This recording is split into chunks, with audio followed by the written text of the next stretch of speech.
இந்த பொண்ணு எல்லாரையும் ஏமாத்தி அந்த ஊரோட ராணி ஆகணும்னு ஆசைப்படுறா. இப்ப அங்க இருக்க ஒரு மிஷின் முன்னாடி போயிட்டு நிக்கிறா. அந்த மிஷின்ல இருந்து ஊசி மாதிரி ஏதோ ஒண்ணு வந்து இவளோட முதுகுல குத்துது. அடுத்த செகண்ட் அந்த மிஷின்ல இருந்து தங்க ரெக்கைகள் ஓபன் ஆகுது. இத பாத்துட்டு அங்க இருக்க எல்லாரும் இவதான் ராணின்னு நம்பிடுறாங்க. இப்ப அந்த இடத்துக்கு ஒரு பொண்ணு வந்து நான் தான் ராணின்னு சொல்றா. ஆனா இவ சாதாரணமா இருக்கிறத பாத்துட்டு இந்த பொண்ணு சொல்றதை யாருமே நம்ப மாட்டாங்க. இப்போ இந்த பொண்ணு அவதான் உண்மையான ராணின்னு சொல்லிட்டு நிரூபிக்கிறதுக்காக அந்த மிஷின் முன்னாடி போயிட்டு நிக்கிறா. இப்போ அதே மாதிரி ஊசி வந்து இந்த பொண்ணோட முதுகுல குத்துது.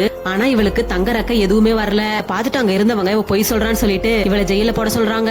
இந்த பொண்ணு அவதான் உண்மையான ராணி நிரூபிக்கிறதுக்காக அரச வம்சத்தோட நெக்லஸ் எடுத்து காமிக்கிறா. இப்ப இவன் அங்க இருக்க யாரும் நம்ப மாட்டாங்க. இப்ப இவ அங்க வேலை செய்யற ஒரு பொண்ணோட நகத்துல ப்ளூ கலர் கார இருக்கிறத பாக்குறா. இப்ப இந்த பொண்ணு அந்த மிஷின் சரியா ஒர்க் ஆக கூடாதுன்னு சதி பண்ணிருக்காங்கன்னு கண்டுபிடிச்சிடறா.